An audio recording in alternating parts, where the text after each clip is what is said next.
Hi అండి, నమస్తే. Welcome to star in home. ఇవాళ మన వీడియోలో ఒక సరికొత్త రెసిపీ అండ్ చాలా హెల్దీ అయిన స్వీట్ రెసిపీ అండి.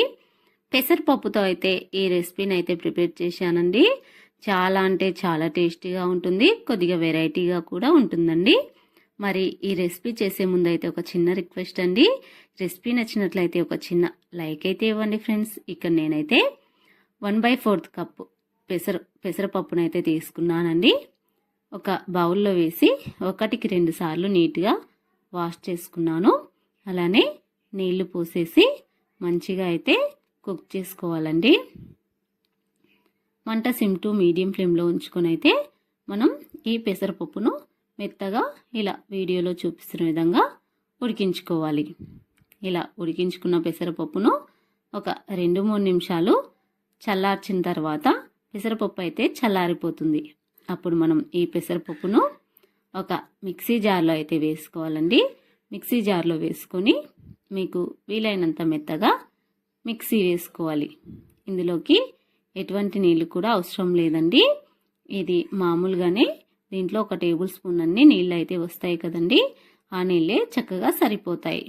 ఇలా మీకు వీడియోలో చూపిస్తున్న విధంగా మెత్తగా మిక్సీ వేసిన తర్వాత మళ్ళీ ఒక బౌల్లో తీసుకొని 1.5 కప్పుల దాకా బియ్యపు పిండిని అయితే వేసుకోవాలి. పెసరపప్పు మిశ్రమంలోకి, మిక్సీ పట్టుకున్న పెసరపప్పు మిశ్రమంలోకి 1.5 కప్పు దాకా బియ్యపు పిండిని అయితే వేసుకోవాలి. బియ్యపు పిండి ప్లేస్లో మీరైతే గోధుమ పిండినైనా యూస్ చేసుకోవచ్చండి. అలానే మైదా పిండిని కూడా యూస్ చేసుకోవచ్చు. మీకు ఏది అవైలబుల్గా ఉంటే దాన్ని వేసుకోండి. నేనైతే ఇలా బియ్యపు పిండిని వేసుకున్నాను. చేతితో మంచిగా 2-3 నిమిషాల వరకు ఇలా మర్దన చేసుకోవాలి పిండిని. ఇలా చేసుకున్న తర్వాత మనకు ఈ పిండి ఇలా సాఫ్ట్గా అయితే అవుతుంది. అచ్చం మనం గోధుమ పిండి ఏ విధంగా తడుపుకుంటామో అలా సాఫ్ట్గా అయితే అవుతుందండి. ఇప్పుడు మనం దీనిపైన మూత పెట్టేసి ఇప్పుడు ఈ మిశ్రమాన్ని పక్కన ఉంచుకోవాలి. ఇప్పుడు మరలా మిక్సీ జార్ తీసుకొని అందులోకి 1 కప్పు దాకా పచ్చి కొబ్బరి ముక్కలనైతే వేసుకొని మీకు వీలైనంత మెత్తగా లేదా బరకగా అయినా సరే ఇలా మిక్సీ వేసుకోవాలి. వేసుకున్న ఈ మిశ్రమాన్ని స్టవ్ ఆన్ చేసి ప్యాన్ పెట్టుకొని ఈ కొబ్బరి పొడి మిశ్రమాన్ని ప్యాన్లో వేసుకొని ఒక 2 నిమిషాలు ఫ్రై చేసుకోవాలి. మంట హైలో ఉండకూడదండి. మంట వచ్చేసి సిమ్లో ఉంచుకోవాలి.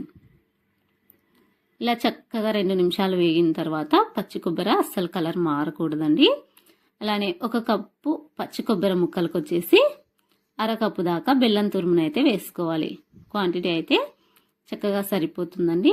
లేదు మేము ఇంకా స్వీట్ ఎక్కువ తింటాము అని అనుకున్న వాళ్ళైతే ఇంకొక 2 టేబుల్ స్పూన్ల వరకు బెల్లం తురుమునైతే ఎక్స్ట్రాగా వేసుకోవాలి. ఇక్కడ తీసుకున్న కొలత అయితే నార్మల్ స్వీట్నెస్తో చాలా బాగుంటుందండి. 1 కప్పు పచ్చి కొబ్బరికి వచ్చేసి 1/2 కప్ దాకా బెల్లం తురుము వేసుకోవాలి. ఇలా చక్కగా బెల్లం కొబ్బరిలో బాగా మెల్ట్ అయిపోయే వరకు అయితే మంట సిమ్లో ఉంచుకొని అయితే ఇలా ఫ్రై చేసుకోవాలి.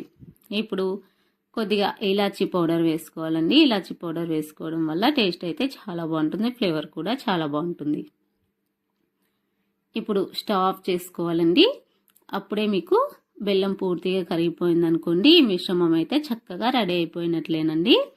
ఇలా ఒక 2 నిమిషాలు ఈ మిశ్రమాన్ని చల్లారిన తర్వాత ఇలా చిన్న చిన్న ఉండల్లాగా అయితే చేసి పెట్టుకోవాలి. ఇక్కడ చూపిస్తున్నా చూడండి, ఇలా మీకు వీడియోలో చూపిస్తున్న విధంగా చేసుకోవాలి. ఇందులోకి ఎలాంటి నెయ్యి కూడా యూజ్ చేయలేదండి. కొబ్బరిలో ఆయిల్ కంటెంట్ ఎక్కువగా ఉంటుంది కాబట్టి చేతికి ఆయిల్ లాగా అంటుకునిందండి. ఇలా అన్నీ కూడా ముద్దలు ముందుగా చేసి పెట్టుకున్న తర్వాత ముందుగా తడిపి పెట్టుకున్న బియ్య పిండి మిశ్రమాన్ని అయితే కొద్దిగా తీసుకొని రౌండ్ బౌల్ లాగా చేసి ఇలా చేతితో నొక్కినట్లయితే ఇలా ఒక షేప్ అయితే వస్తుందండి. బౌల్ షేప్ వచ్చిన తర్వాత ముందుగా రెడీ చేసుకున్న కొబ్బరి మిశ్రమాన్ని అందులో పెట్టి మీకు వీడియోలో చూపిస్తున్న విధంగా ఫోల్డ్ చేసుకోవాలి. ఇలా మొత్తం అంతా కూడా క్లోజ్ చేసిన తర్వాత దీన్ని నేనైతే సిలిండర్ ఆకారం వచ్చేటట్లుగా అయితే చేస్తున్నానండి. మీరు ఈ మిశ్రమాన్ని రౌండ్ షేప్లో అయినా చేసుకోవచ్చు. మీకు ఎలా నచ్చితే అలా ప్రిపేర్ చేసుకోండి. మాకైతే ఇలా చాలా బాగుందని చెప్పేసి మేమైతే ఇలా సిలిండర్ షేప్లో అయితే చేసామండి. ఇలా వీడియోలో చూపిస్తున్న విధంగా ఎక్కడా కూడా క్రాక్స్ లేనట్లుగా నీట్గా అయితే ఇలా చేసుకోవాలి. ఇలానే మనం అన్నీ కూడా ఇలా ప్రిపేర్ చేసుకొని ముందుగా రెడీ చేసుకొని పెట్టుకున్నట్లయితే మనం చేసే రెసిపీ చాలా ఫాస్ట్గా అయితే అయిపోతుందండి. చూడండి, ఇలా వీడియోలో చూపిస్తున్న విధంగా అన్నీ కూడా ఇలా చక్కగా రెడీ చేసుకొని ఒక ప్లేట్లో అయితే తీసి పెట్టుకోవాలి. ఈలోగా స్టవ్ ఆన్ చేసి ఒక ప్యాన్ పెట్టుకొని డీప్ ఫ్రైకి సరిపడా ఆయిల్ వేసుకోవాలి. ఆయిల్ బాగా హీట్ కావాలండి. ఆయిల్ బాగా హీట్ అయిన తర్వాత 1 by 1 మనం ముందుగా ప్రిపేర్ చేసి పెట్టుకున్నాం కదండి, వాటిని వేసేసి ఒక్క నిమిషం పాటు వీటిని కదపకూడదండి. 1 నిమిషం తర్వాత మనకు ఒక స్పూన్తో ఇలా మీకు వీడియోలో చూపిస్తున్న విధంగా ఇలా పైకి కిందికి కదిపినట్లయితే ఇవి మంచిగా లోపల నుంచి కూడా ఫ్రై అయిపోతాయండి. మంట మీడియం టు హైలో ఉంచుకుంటూ మంచిగా ఇలా గోల్డెన్ బ్రౌన్ కలర్ వచ్చే వరకు అయితే ఇట్లని ఫ్రై చేసుకోవాలండి. చాలా అంటే చాలా రుచిగా, అలానే పెసరపప్పు బియ్యం పిండితో చాలా హెల్తీగా రుచికరమైనటువంటి స్వీట్లను అయితే ఇలా ఒకసారి వెరైటీగా చేసి చూడండి, చాలా బాగుంటాయండి. ఇలా అన్నీ కూడా ప్రిపేర్ చేసుకొని ఒక ప్లేట్లో తీసుకున్న తర్వాత మళ్ళీ స్టవ్ ఆన్ చేసి ఇక్కడ 1/4 కప్పు, 1.5 లేదా 1 కప్పు దాకా పంచదారను తీసుకోవాలి. అలానే 1 కప్పు పంచదారకు వచ్చేసి 1 కప్పు దాకా నీళ్ళని అయితే వేసుకోవాలి. ఇలా నీళ్ళు వేసుకొని మంట సిమ్లో ఉంచుకొని అయితే ఈ పంచదారని చక్కగా అయితే కరిగించుకోవాలండి. ఇందులోకి రుచికి సరిపడా ఇలాచి పౌడర్ కూడా వేసుకోవచ్చు, లేదంటే పచ్చి కొబ్బరి తురుమును కూడా వేసుకోవచ్చండి. ఇక్కడ ఒకటి గుర్తుపెట్టుకోవాల్సిన విషయం ఏంటంటేనండి, ఈ పంచదారతో కాకుండా బెల్లం తురుముతో అయినా వేసుకోవచ్చండి. మీకు పంచదార ఇష్టం ఉన్నట్లయితే పంచదారతో తీసుకోండి, లేదా బెల్లంనైనా కూడా తీసుకోవచ్చు. ఇలా పచ్చి కొబ్బరిని వేసుకున్న తర్వాత పంచదార మొత్తం పూర్తిగా కరిగిపోయిన తర్వాత 2-3 టేబుల్ స్పూన్ల వరకు పచ్చి కొబ్బరిని అయితే వేసుకున్నానండి.